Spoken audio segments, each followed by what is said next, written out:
It is fashionable to sin. Geronda, did you tell anyone that there is going to be a war? That's what we heard, is it true? I say nothing, but people say whatever they want. Even if I knew something, to whom would I say it? Geronda, war is such a barbarous thing. If people do not have the nobility of sin, they would not have reached this barbarous state. Even more barbarous is moral degradation. People are physically and psychologically destroyed.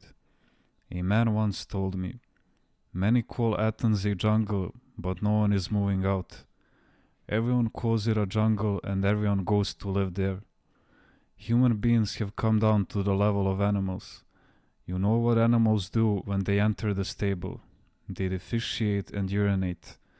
Then as the manure ferments, they feel warm and comfortable and don't want to move from where they are. It's the same with human beings.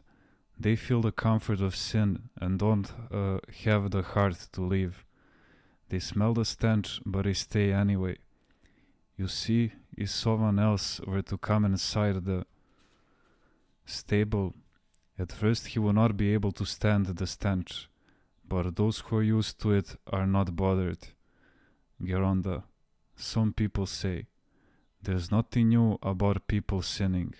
It has been going on since the days of Rome." Yes, but the Romans at least were idolaters.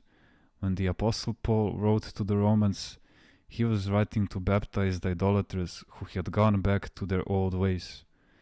We should not take as an example the decadence of an era. Today they have turned sin into a fashion. Look at us. We are an Orthodox nation, and yet we are in such a sad state. Imagine how other nations must be.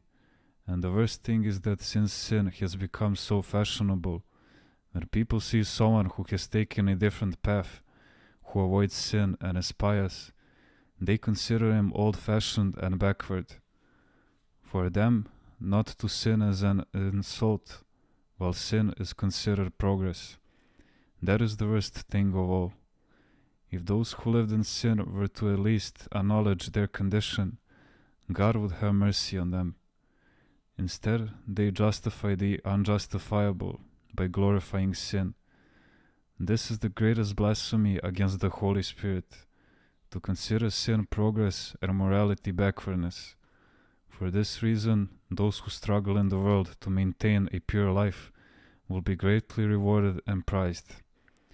In the old days, perverts and drunks would have been ashamed to appear in public because people would scorn them. A woman who had strayed even a little did not dare to come out of her house, and in a way this was good, because it served as a form of restraint. These days, if someone is upright, for example, a young woman who lives a life of piety, people make fun of her. Where does she think she is living? But back then, in general, when lay people sinned, poor souls, they felt their sinfulness, bowed their head a bit, and would not mock those who lived spiritual lives. On the contrary, they actually admired a devout person. Today, nobody feels guilty or shows respect. Everything has been leveled. If a person does not live according to the standards of the world, he is ridiculed.